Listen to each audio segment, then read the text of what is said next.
Welcome to Women Who Walk. I'm Louise Ross, writer and author of Women Who Walk the book, the inspiration for this podcast. And just as I did for the book, here I'll be interviewing and unpacking the journeys of impressive, intrepid women who've made multiple international moves for work, for adventure, for love, for freedom, reminding us that women can do extraordinary things.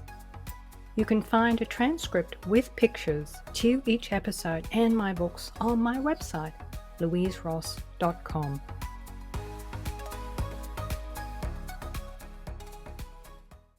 Hello listeners, welcome to episode 43 of Women Who Walk. My guest today is 27-year-old Jaia Sowden, who is based in London. Jaia's mother, Tabitha Sowden, who is based in Lisbon, was my episode 41 guest. I'm using the phrase based in London and based in Lisbon intentionally here, as both mother and daughter indicated in their conversations with me that where they're living right now is not permanent.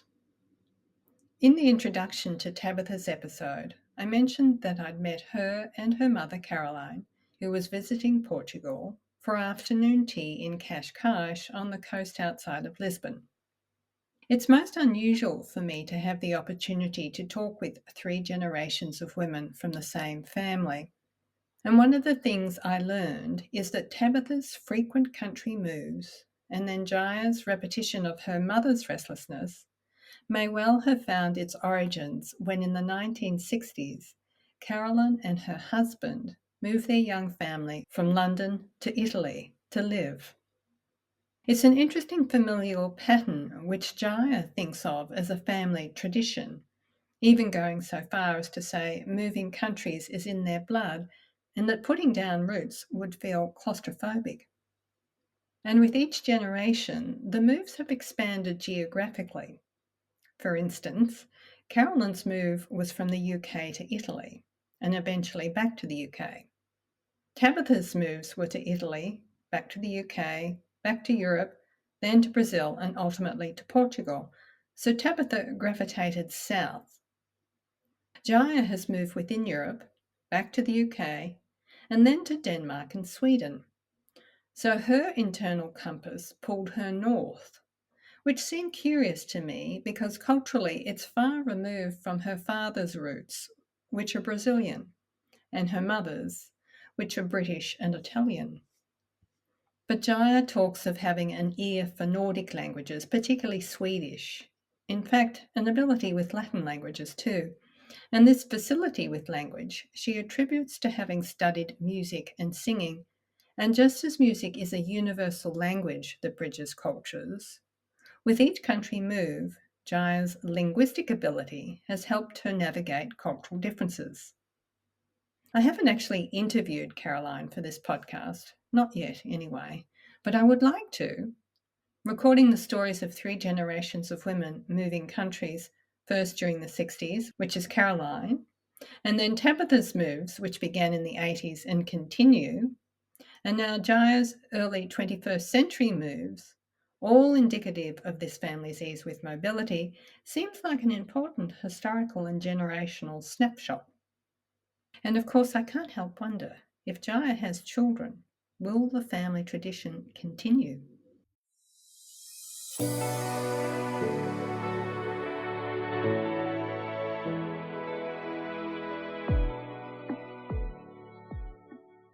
Welcome, Jaia. Thanks for being a guest on Women Who Walk.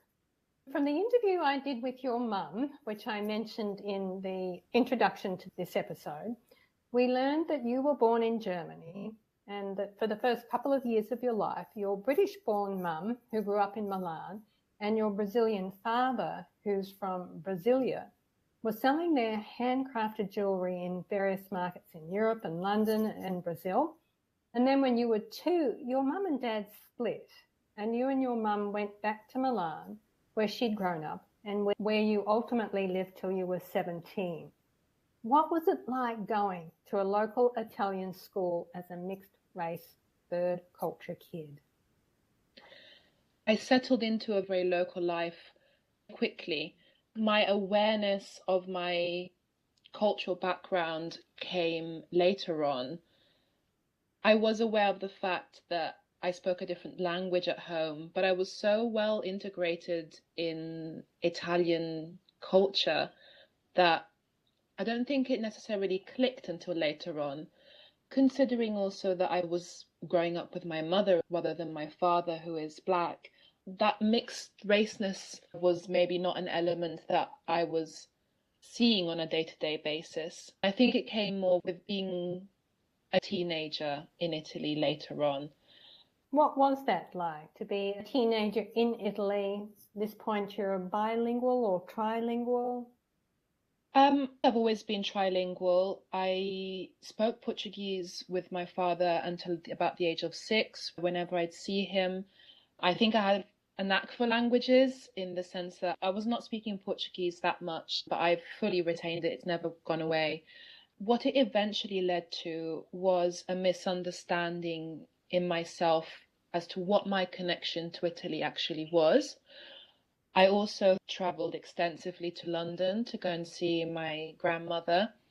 And there was a very stark difference when I would get off the plane in the UK as to the multiculturalism I was faced with, which I was not faced with in Italy.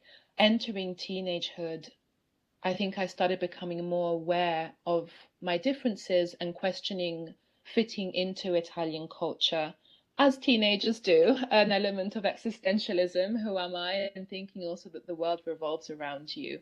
I started thinking, okay, I've been brought up by my British family. I speak English, I speak Portuguese, I speak Italian, and I also don't really look like my peers. And I have a very different family dynamic to my peers. My family is scattered all over.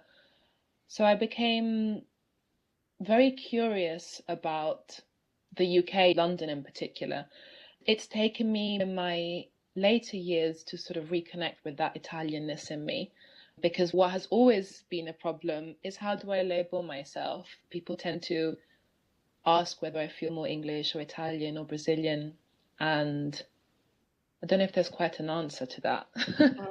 Yes, I don't think there is. We didn't talk about the definition of third cultured kids, but I did a much earlier episode with someone who is a third cultured kid and now quite an expert in third culture kids. But we'll just say that the definition is you have parents of two different cultures and you grew up in a third culture. But Yes. Of course, there are a number of other definitions, but for the purpose of our discussion, it fits perfectly with your experience. So I think third culture kids absolutely have the dilemma that you're talking about, which is that you don't quite fit in anywhere. You're multicultural and multilingual, and you're a citizen of the world, in essence. Definitely. Did your dad remain in Europe after your parents split, or did he return to Brazil? I ask because I'm wondering if there were opportunities for you to go to Brazil to spend time with your dad and his family there. He stayed in Europe until I was about 6. In those first 6 years, I traveled to Brazil once with my mum and spent time with my family. I've got aunts and cousins and my grandma. And then after he returned, I spent time directly with him and the rest of the family. But unfortunately, then throughout the years, there was an economic barrier that prevented us from being able to travel there. And I did not return to Brazil until I was 18, and that is also the last time that I've been there. I can really feel Brazil in my bones, and Brazil has always been such a prominent feature in my household. My mum really transmitted the love that she had for it. Definitely inherited that. But direct contact was not as much as it maybe could have been. It was more digital or over phone calls with the family, which probably helped me keep up my Portuguese as well when I was talking to my grandma or my aunts or my father.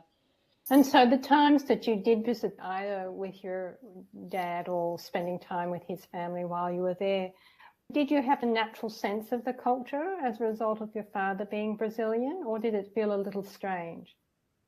I don't have particularly strong memories but I certainly don't have memories of it being strange. I was taken into the family very easily, and I think it felt very natural. It felt like a part of me, and it always has done. I don't have memories of it feeling alien. One of the things that we also learned from the interview with your mum is that she wanted to create a stable life for you because she had moved around a lot, and she was going to do that by making sure that you were living in the same neighbourhood for an extended period and that you were able to walk to school. And so she did manage to achieve this, but she says in her conversation with me that as a teenager you said to her, "Mum, can't we go somewhere different?"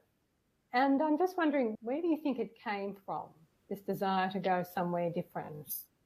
I think it was definitely prompted by those emotions of teenagehood and confusion with belonging. Where do I belong and who am I? But it had the added factor of my multiculturalism. I got to a point where I would look around and realize that very few people had my kind of background. There wasn't something necessarily tying me to Italy, feeling strongly about my Italian identity, even though I'd built such a strong friendship group. I had a very stable life in Italy, definitely. But I think my curiosity about myself and my background, and with the lack of roots without having an Italian family, I started feeling like I wanted to explore.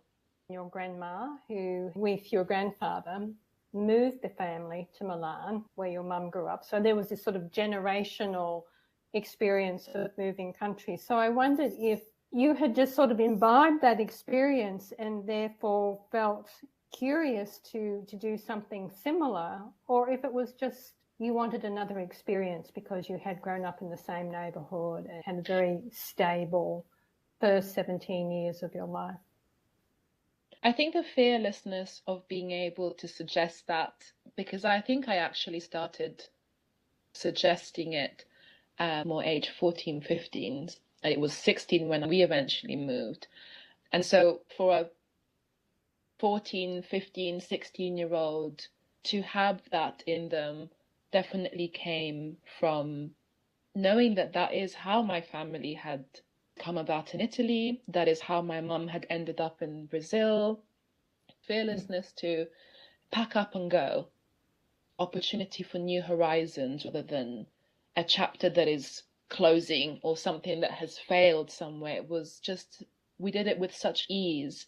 It didn't scare me at all. And I know that that definitely comes from almost family tradition of doing so. Embedded in that was also this curiosity to, this desire to fit in. And I had very strong memories of London being a place that was so multicultural that I thought, well, I will fit in where everyone looks different. Everyone comes from everywhere. No one and everyone fits in. But London was something that we eventually settled on. We actually looked at the whole world. We looked at schools all over the world. It was a total blank page.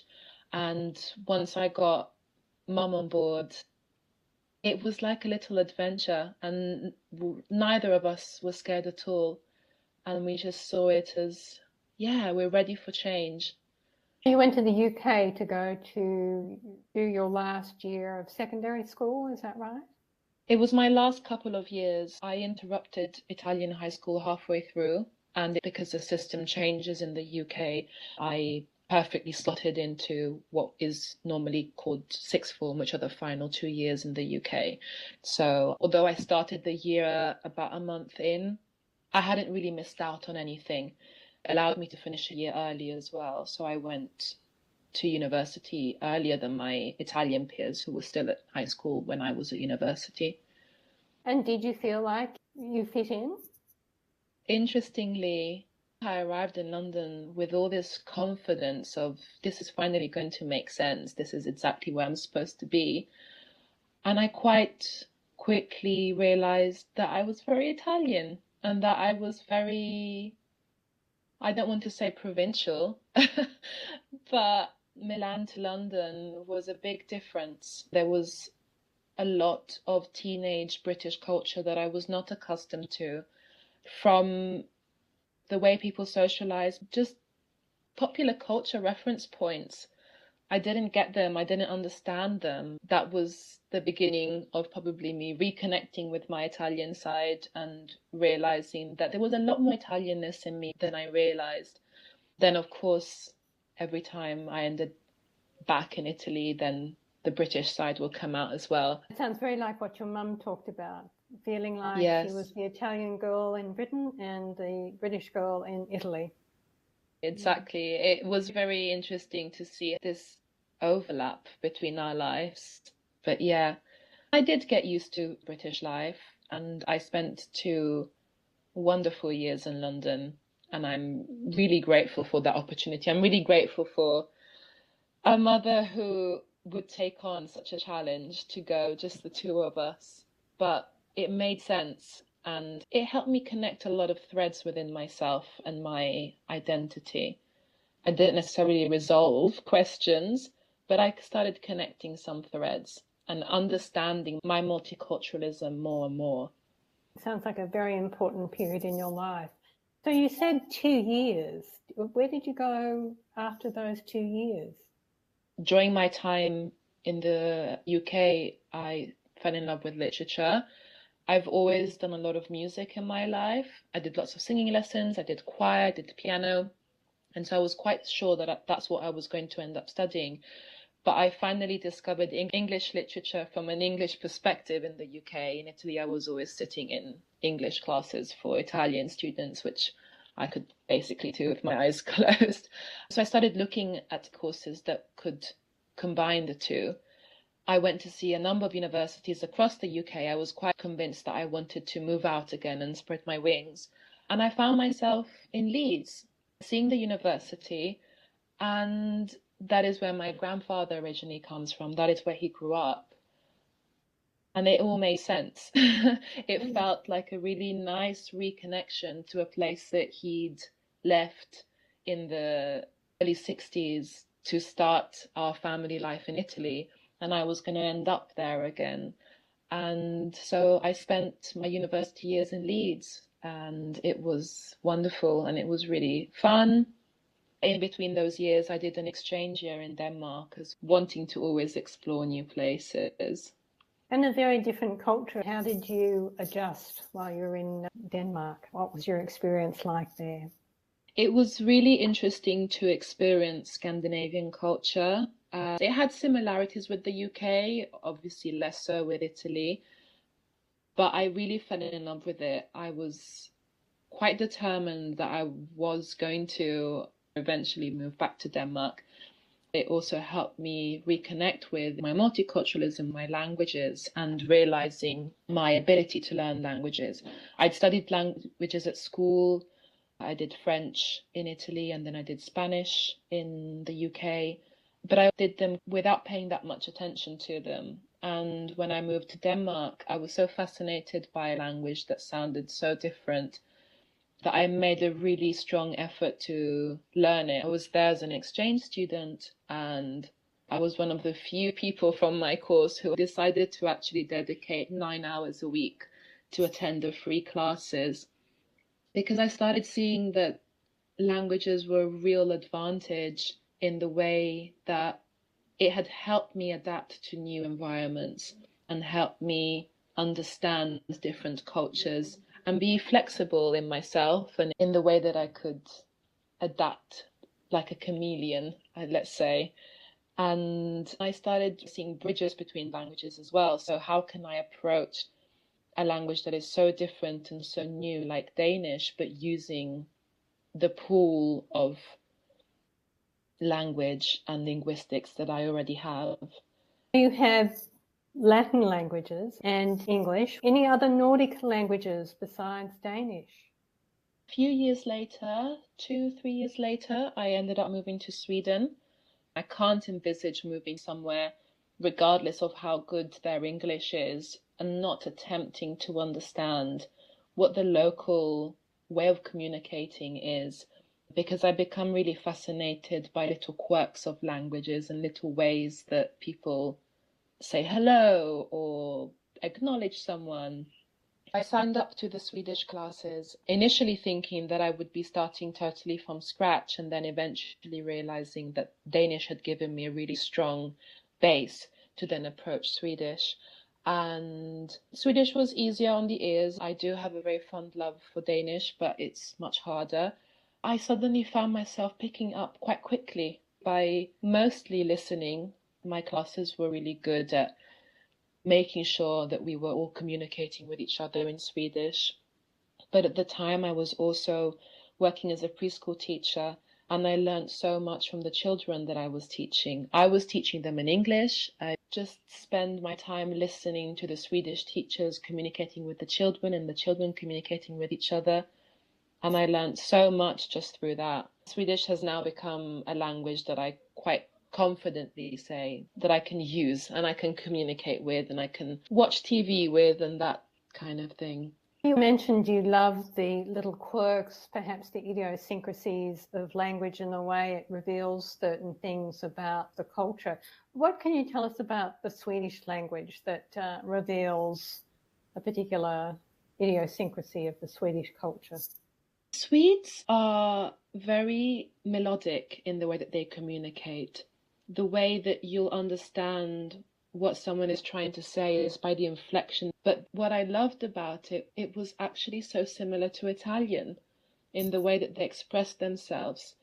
They are really vocal, and I guess this is well known that Swedish is a sing-songy language, but the parallels between Italian and Swedish were quite prominent, despite the two cultures actually being quite opposite, because Northern Europe is known to be so much colder and introverted and sort of contained, and Southern Europe being very open and very warm and amicable. It was all about sound.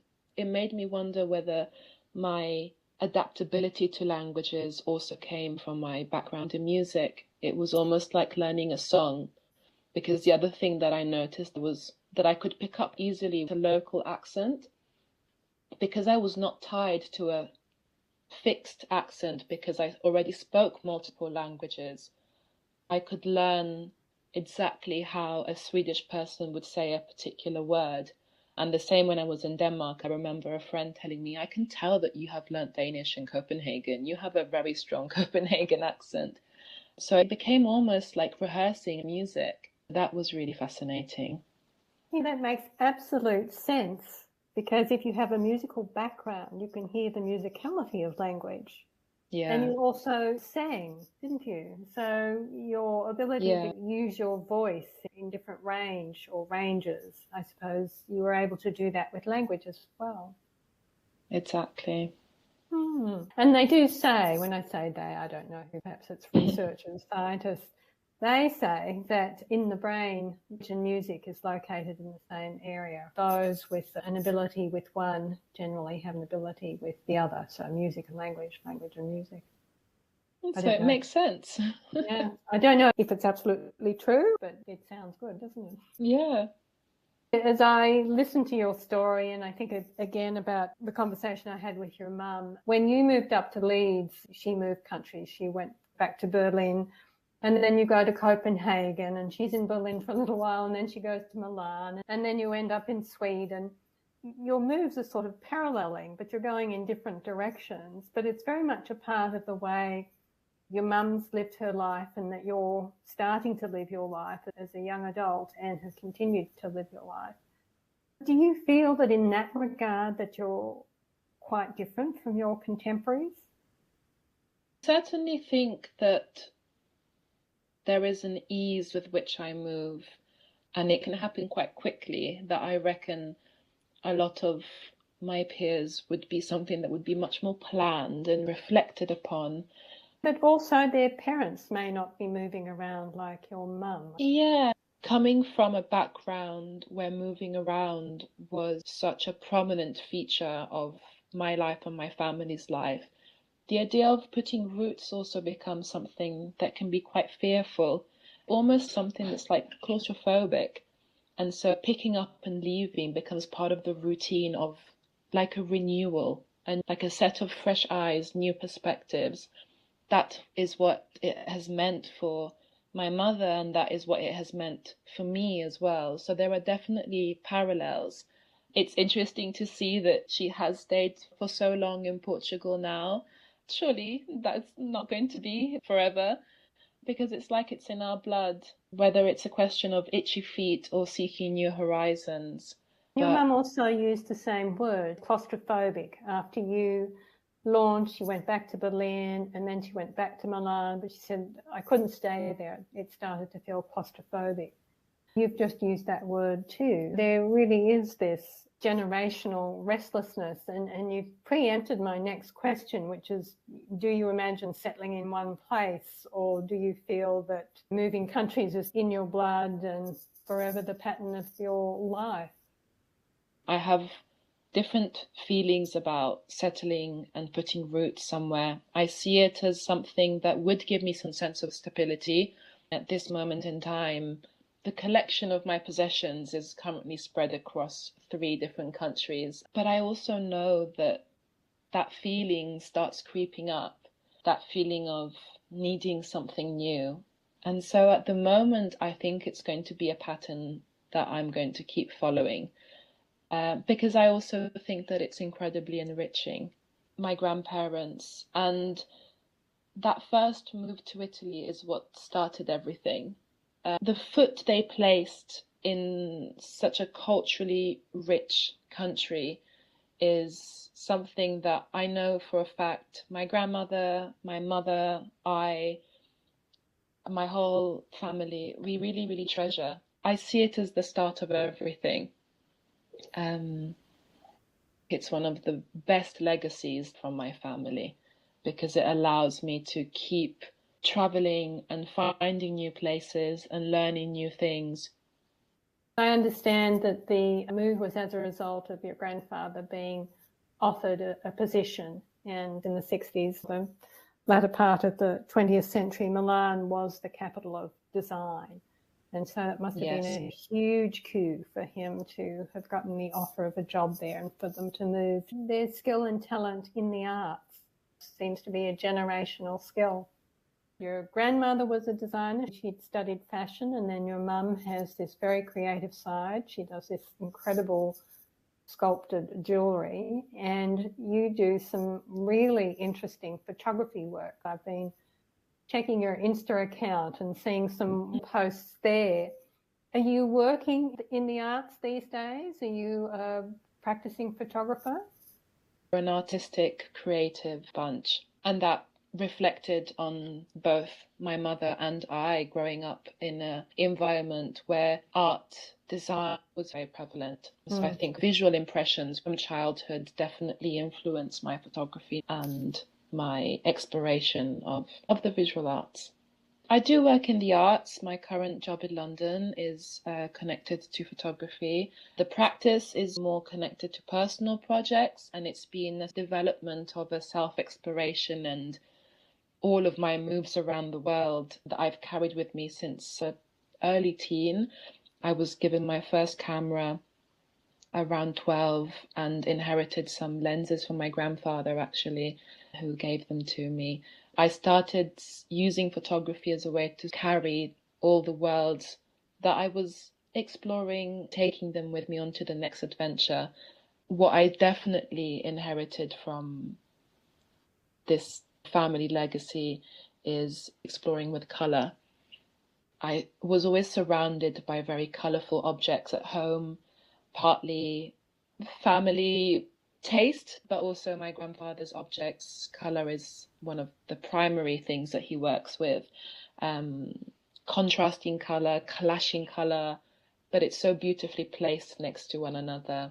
And I found that photography gave me my own perspective. It helped me carve my own way of viewing the world, which I often found to be so different from everyone else's. And so it gave a material vision to the sort of abstract feeling of not really having a home, but having lots of different homes. And I'm still in the process of discovering what photography means for me, and I've left it and returned to it. I see it as another language. Let's call it my fifth language, my fifth way of speaking to the world and translating what I see into something that's tactile and fixed. That's really rather beautiful. Thank you for sharing that. So if listeners would like to see your photography and connect with you online, perhaps look at your portfolio of work, where can they find you? My Instagram is my name, Jaia, Jaia, and my surname, Sowden. So it's at Jaia Sowden. And my bio says things I see and objects I like. It's my way of viewing the world. And there is also a link to a portfolio online where there's some more of my projects and other collections of photographs from throughout the years. Thank you, Jaia. This has been a treat for me to have this conversation with you, the third generation. I'm actually thinking I can approach your grandmother now and see if she will be a guest at some point, because it would be wonderful to have your three voices on this podcast reflecting on the country moves you've all made. So thank you so much. Thank you, Louise. It's been an absolute pleasure to talk to you, and thank you for a wonderful conversation. You're welcome. Thank you for listening today. So you don't miss future episodes, subscribe on your favourite podcast provider or on my YouTube channel, Women Who Walk Podcast. Also, feel free to connect with comments on Instagram at Louise Ross Writer or Writer and Podcaster Louise Ross on Facebook, or find me on LinkedIn. And finally, if you enjoyed this episode, spread the word and tell your friends.